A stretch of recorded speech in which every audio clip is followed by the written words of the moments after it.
Wakati dunia ikimtazama kwa hofu ndani ya Iran, kuna jina moja ambalo limekuwa likitajwa kama akili nyuma ya nguvu za kijeshi za taifa hilo: Ahmad Vahidi. Karibu NAJ TV, mimi ni Abdul Majid. Leo tunakwenda kufichua historia ya kamanda huyu mwenye ushawishi mkubwa ambaye Marekani na Israel wanamfuatilia kwa karibu sana. Ahmad Vahidi alizaliwa mwaka 1958 katika mji wa Shiraz nchini Iran. Jina lake la kuzaliwa lilikuwa Vahidi Shashraghi kabla hajaanza kutumia jina la Ahmad Vahidi. Alijiunga na jeshi la mapinduzi la Iran IRGC mwanzoni mwa mwaka 1980 baada ya mapinduzi ya Kiislamu ya Iran. Alijulikana kama kamanda mmoja wa zamani waliokuwa na ushawishi mkubwa katika operations za kijeshi za Iran, ujasusi wa kijeshi, vita vya kimkakati nje ya Iran, kuanzisha mtandao wa makundi wa shirika wa Iran Mashariki ya Kati.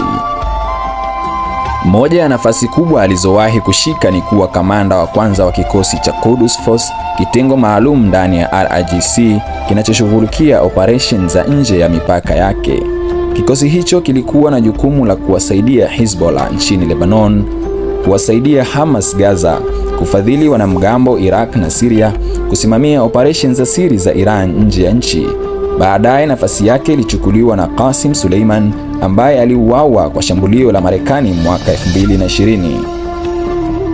Ahmad Vahidi aliwahi kuwa waziri wa ulinzi wa Iran chini ya utawala wa Muhammad Ahmadinejad kuanzia 2009 hadi 2013. Katika kipindi hicho, Iran iliongeza uzalishaji wa makombora, teknolojia ya drone, viwanda vya silaha za ndani. Vyombo vya habari vya Iran vinaeleza kipindi hicho kama enzi ya dhahabu ya nguvu ya kijeshi ya Iran.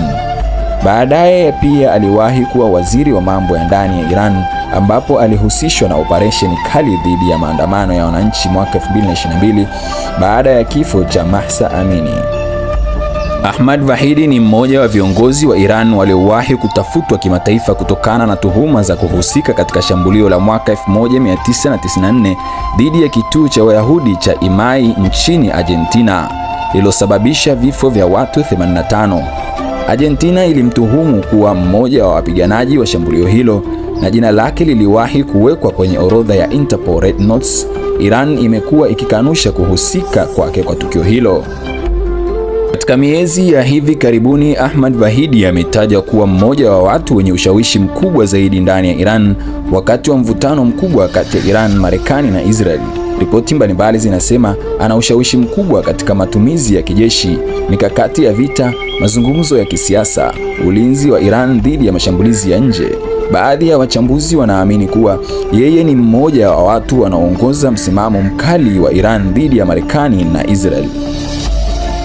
Kabla na hata wiki chache za mwanzoni mwa vita, Rais Donald Trump aliamini kuizima Iran na kuondosha uongozi ulioko madarakani ingechukua siku zisizozidi 3. Aliamini ni kazi isiyohitaji matumizi ya zaidi ya saa 72. Kinyume chake, mgogoro umeendelea kwa wiki zaidi ya 7 tangu ulipoanza Februari 28, 26 kwa Marekani na Israel kuungana kuishambulia Iran. Katika kile kinachotafsiriwa kama kushindwa katika mpango wake, Marekani imekuja na majaribio kadhaa ya kukaa mezani na Iran ili kuona wanavyoweza kumaliza vita. Hata hivyo, jitihada hizi zinatajwa kukwamishwa na misimamo ya kiongozi wa zamani wa jeshi aliyekuwa na cheo cha Brigedia General Ahmad Vahidi. Vahidi sasa akiwa waziri wa mambo ya ndani hajaonekana hadharani tangu Februari 8, 26, wiki chache kabla ya Iran kuanza kushambuliwa na vikosi vya Marekani na Israel. Lakini anatajwa kuwa mtu mmoja wa karibu wa kiongozi mkuu wa Iran Ayatollah Mujtaba Khamenei, ambaye pia yuko mafichoni tangu aliponusurika kuuawa katika shambulio lililomuua baba yake Ayatollah Ali Khamenei. Licha ya kutokujitokeza hadharani, Vahidi amekuwa akihusika katika kila hatua inayohusu mazungumzo na Marekani, ikiwa ni pamoja na kutaka vita kuendelea ikiwa Rais Trump ataona inafaa. Katika mazungumzo yaliyofanyika Aprili 26 mjini Islamabad yakiongozwa na spika wa bunge la Iran Mohammad Bagher Ghalibaf, aliongozana na waziri wa mambo ya nje Abbas Araghchi. Hata hivyo, viongozi hao walikosolewa vikali mara tu waliporejea Iran kwamba walikuwa wepesi kwenye meza ya mazungumzo. Ndipo Vahidi alipoona asimamie mwenyewe kila kitu kinachohusu mazungumzo na Marekani.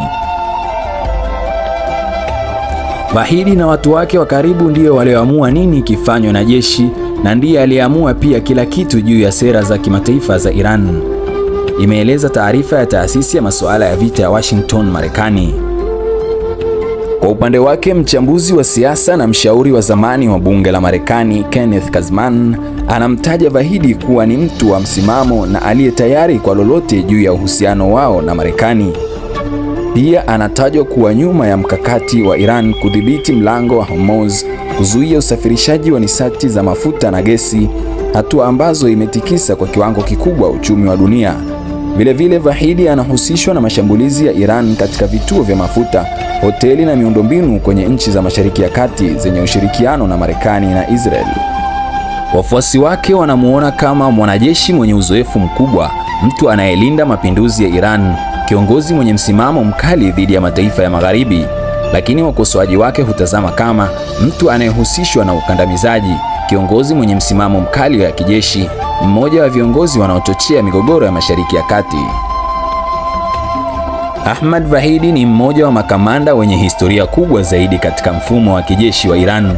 Amehusika katika ujenzi wa nguvu za kijeshi za Iran zaidi ya miaka 40 na hadi leo bado anatajwa kuwa mmoja wa watu wenye ushawishi mkubwa katika maamuzi ya kijeshi na kisiasa ya taifa hilo.